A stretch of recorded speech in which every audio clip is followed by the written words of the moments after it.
es importante también el uso de la mascarilla, ¿verdad? Cómo saber utilizar la mascarilla. Siempre antes de poder colocarse la mascarilla es importante el lavado de manos previo a esto, ¿ya? Previo a esto. Si tenemos una mascarilla como de este estilo, lo ideal es poder tomarla, ¿verdad? Siempre por las orillas, por los elásticos. Posterior a eso, abrirla y colocarla de inmediato, ¿verdad? En la nariz y en la boca, de esta forma. Posterior a eso, podemos nosotros tomarla, ¿verdad? Si es necesario, abrirla y aplicarla de la manera correcta, ¿verdad? En la nariz y en toda la zona. Cuando yo desocupe la mascarilla, puedo sacarla de la misma forma, ¿verdad? En que me la coloqué, y idealmente poder guardarla en una bolsa limpia, porque posterior a eso la voy a ocupar y utilizar nuevamente. Y luego el lavado de manos nuevamente. ¿Qué debemos hacer en el caso que sospechemos, ¿verdad?, que estemos infectados, por ejemplo, con el virus? ¿Dónde debemos acudir? Importante siempre identificar cuáles son los síntomas, ¿ya? Si yo, en el caso de presentar fiebre o tos o alguna sintomatología asociada al virus, ¿qué es lo que debo hacer como primera alternativa? Idealmente, debo acudir a un centro de salud, ya sea este público o privado, de acuerdo a mi convenio, ¿verdad?, a mi prestación, y informar en el momento en que yo llegue que presento síntomas asociados a la enfermedad. Esto con la finalidad de que el personal de salud que esté en presencia, ¿verdad?, pueda tomar las medidas correspondientes cuando yo ingrese al centro de salud. Otra cosa importante que debemos tener claro también son qué hacer ante una sospecha de que yo pudiese estar infectado con el virus, ¿verdad?, y dónde debo acudir. Lo primero y más importante es primero identificar la sintomatología que presento. Si yo estoy con fiebre, estoy con tos o con dificultad respiratoria, por ejemplo, que son síntomas que mencionamos anteriormente, que son propios de esta enfermedad, debo acudir a un centro de salud, ya sea público o privado, dependiendo las prestaciones, ¿verdad?, que tenga yo como persona natural, y llegar a el lugar e informar que presento síntomas asociados al virus. Esto con la finalidad de que el personal de salud tenga presente esto y tenga precaución con el resto de la población que pueda estar en ese lugar. Porque muchos saben que muchas salas en los servicios de salud, en los centros de salud, se dividieron, ¿ya? Se dividieron para tener personas respiratorios, ¿verdad?, y personas con otro tipo de enfermedades. ¿Para qué? Para tener la precaución de que esta gente no se fuera a contagiar con las personas con alguna sintomatología respiratoria. Otra cosa que debo tener presente es que en todo momento, al traslado, ¿verdad?, desde que salgo de mi casa hacia el centro de salud, debo portar la mascarilla, ¿ya? Debo portar la mascarilla, y en el caso de no tener mascarilla, idealmente utilizar algún pañuelo, ¿verdad?, o alguna polera que me proteja o que proteja el resto también, en ese caso, la nariz y la boca, ¿ya? Eso es importante. Y lo otro también importante, pero que solamente de acuerdo a la realidad de cada persona, es idealmente no transportarse en un metro o en un transporte público como una micro, porque va mucha gente y pongo en riesgo a toda esa gente en caso de yo estar contagiado con el virus, ¿ya? Idealmente poder transportarme en un auto propio, o que alguien me pueda llevar, alguna persona de mi familia me pudiese llevar al centro de salud. ¿Qué van a hacer en este caso cuando yo llegue al centro de salud y ya me pasen, ¿verdad?, a la sala y me evalúe el médico? El médico posiblemente va a evaluar la sintomatología que presento, y si esa sintomatología se asocia a lo que es el COVID-19, va a mandar a tomarme un examen, ¿verdad?, de PCR para confirmar o no si está el virus presente.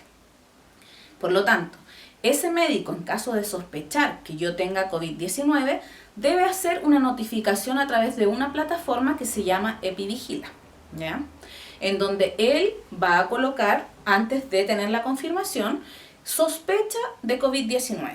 Por lo tanto, en ese caso que ya la persona pasa a ser una sospecha de COVID-19, el médico deberá emitir una licencia, ¿verdad?, por 14 días, que va a ser el aislamiento de la persona, ya sea en su casa o ya sea en una residencia sanitaria. En el caso de que esa persona esté muy comprometida su estado de salud y tenga dificultad respiratoria que no permita que pueda irse a su casa, esa persona deberá quedar hospitalizada.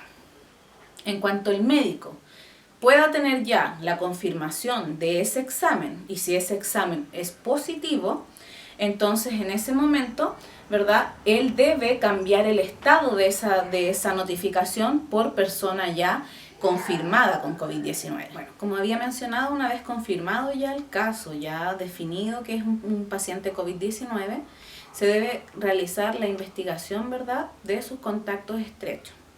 Como esta solicitud se envía a EpiVigila, hay un sistema que funciona en red.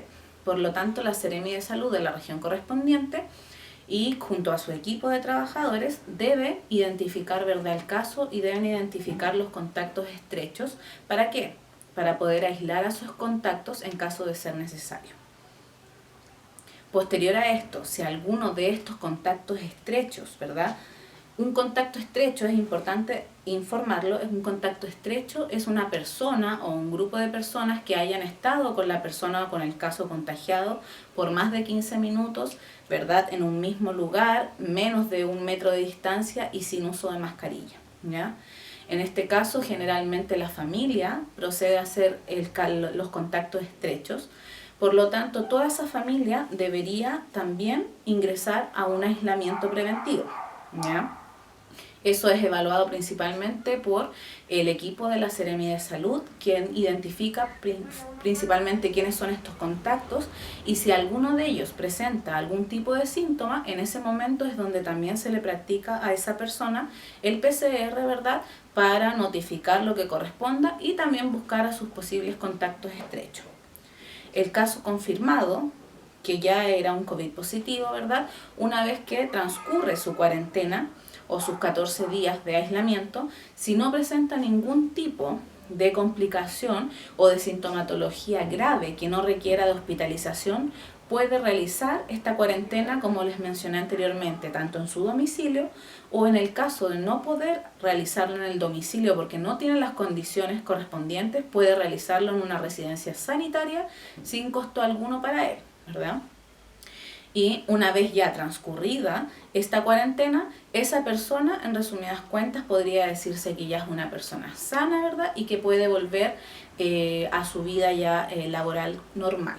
En algunas ocasiones se le solicita nuevamente un examen que pueda determinar que esa persona ya no presenta, ¿verdad?, la infección por el virus, y en otras ocasiones simplemente esa persona se da de alta. Algunas recomendaciones importantes, ¿verdad?, de la Organización Mundial de la Salud es que mientras no exista una vacuna que nos pueda asegurar inmunidad, ¿verdad?, frente a este virus que es el SARS-CoV-2 o COVID-19, debemos seguir las medidas de precaución que nombramos anteriormente y que son las más relevantes para poder mantener a freno, ¿verdad?, lo que es esta enfermedad, que sería principalmente el lavado de manos, el uso de mascarilla y el distanciamiento social por lo menos de 1 metro. Es importante mencionar que acá en nuestro país, ¿verdad?, tenemos cierta base y ciertos protocolos que nos pueden regularizar al respecto del tema de lo que es el COVID-19.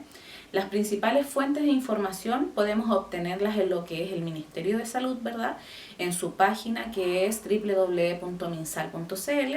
Podemos encontrar información relacionada con lo que es el COVID-19 y ciertas normativas y protocolos que están definidas, ¿verdad?, para situaciones específicas.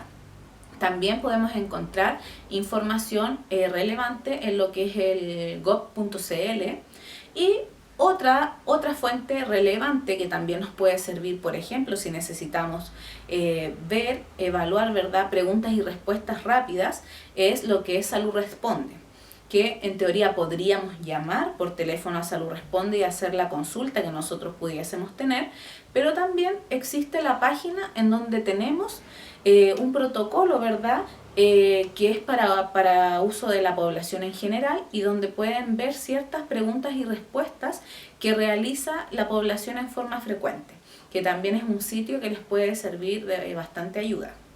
Las principales fuentes de información están relacionadas con lo que es la ciudadanía, por ejemplo, algunos informes de los informes epidemiológicos, si es que a alguien le interesa poder obtener algo de esta información.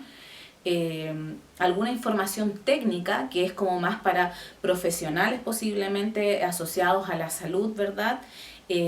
Podemos encontrar también lo que es el paso a paso, por ejemplo, que es la etapa en que nos encontramos hoy en nuestro país, y que las diferentes regiones, incluso las diferentes comunas en una región, están en diferentes fases de acuerdo a lo que se va indicando en los protocolos.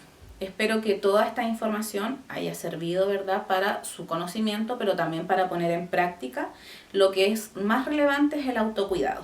Seguir las medidas de prevención, que es el lavado de manos, ¿verdad?, el uso de mascarilla y el distanciamiento social, por lo menos de 1 metro con cada persona que yo pudiese estar, y cumplir con estas medidas para así tratar de alguna forma hacerle frente a lo que es esta enfermedad que, como hemos visto, ha causado muchas infecciones, mucha enfermedad alrededor del mundo, y lo que es peor, mucha mortalidad también a través del mundo. Muchas gracias.